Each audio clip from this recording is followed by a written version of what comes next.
പ്രേമം തലീക്കേറിയാൽ വേദന ഒരു മനുഷ്യൻ വേണ്ടിയില്ല. നിങ്ങൾ കണ്ടിട്ടില്ലേ ഉഹദ് യുദ്ധത്തില് നബി സല്ലല്ലാഹു അലൈഹി വസല്ലം തങ്ങളെ ശത്രുക്കളെ ഇങ്ങനെ അങ്ങോട്ട് നോക്കിക്കൊണ്ടിരിക്കുക.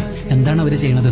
ശത്രുക്കളാണെങ്കിൽ പതിയിരുന്ന് തങ്ങൾക്കെതിരെ ഉന്നം വെച്ച് അമ്പയ്യാൻ ശ്രമിച്ചുകൊണ്ടിരിക്കുമ്പോഴാണ് മഹാനായ അബൂ ദുജാന റളിയല്ലാഹു അൻഹു നബി സല്ലല്ലാഹു അലൈഹി വസല്ലം തങ്ങൾ അങ്ങോട്ട് നോക്കുമ്പോൾ റസൂലുള്ളാഹിനെ മറിഞ്ഞിട്ട് ഇങ്ങനെ നിന്നത്, ഫേസ് ടു ഫേസ് ഇങ്ങനെ മുട്ടിയിട്ട് ഇങ്ങനെ നിന്ന്. എന്നിട്ട് നിന്നിട്ട് പറയണത് എന്താ പറയാ?